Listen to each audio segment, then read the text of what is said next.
Lille grille son joker en faisant match nul contre Montpellier, l'avant-match Marseille-Lorient et les entraîneurs français en colère contre Pablo Longoria. Le résumé de l'actualité est dans le journal de Made in Foot.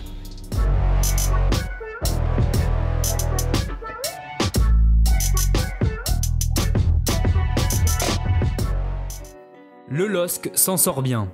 En ouverture de la 33e journée de Ligue 1, les Lillois ont arraché le match nul 1 but partout en toute fin de rencontre hier soir face à Montpellier. Dominateur en début de match, les Dogs s'essayent par 2 fois, mais Yılmaz manque le cadre dès l'entame, puis Ikoné bute sur Omlin au quart d'heure de jeu. Bien en place, les Montpelliérains se procurent eux aussi des situations et ouvrent le score à la 21e minute. Après un renversement de Savanier, Ferry trouve Laborde dans le dos de Renildo. Sur le côté droit, l'attaquant Hérolté centre pour son compère Andy Delors qui termine d'une tête plongeante pour son 12e but de la saison. Menés, les hommes de Galtier tentent de revenir mais Omlin s'interpose encore sur une frappe lointaine de Weah à la demi-heure de jeu. Impeccable hier soir, le gardien suisse est même sauvé par son poteau droit peu avant l'heure de jeu sur une frappe de Benjamin André. Lille pousse de plus en plus, mais Bamba, Tcheka puis David tombent encore et toujours sur Omlin avant que Luis Araujo ne joue les héros. Sur un centre de Tchelik venu de la droite, le Brésilien est oublié par Souquet au second poteau. Araujo contrôle du gauche et enchaîne avec une splendide demi-volée de l'extérieur du pied pour égaliser à 5 minutes de la fin de la partie. Ce but permet aux nordistes de limiter la casse, mais l'erreur est maintenant interdite. Avec ses 2 points de perdu, le LOSC pourrait voir le PSG revenir à une longueur en cas de victoire face à Saint-Etienne dimanche.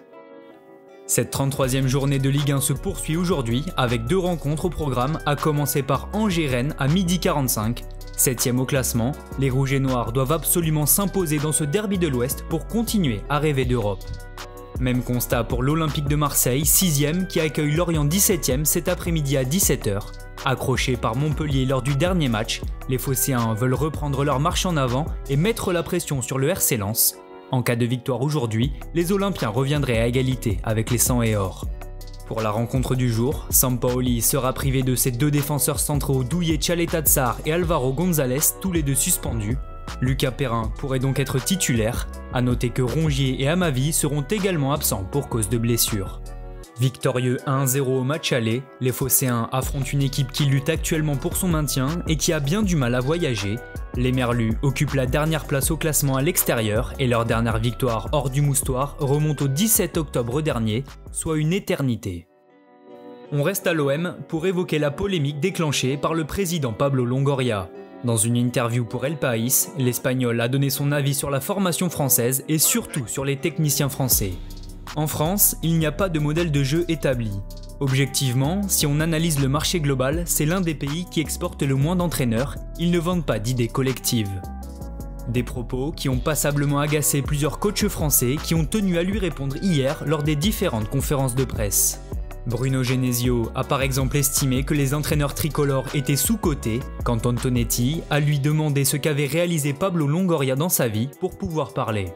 Antoine Comboiré est même allé plus loin en demandant qui était Pablo Longoria, et face à la question du jeu, le coach du FC Nantes a lui avancé l'argument des résultats en mentionnant la réussite de Deschamps et Zidane, l'entraîneur du Real Madrid étant véritablement le seul Français à exercer sur le banc d'un des clubs des 5 grands championnats européens. Merci à tous de nous avoir suivis, n'hésitez pas à vous abonner, liker et partager, on se retrouve très bientôt pour un nouveau journal.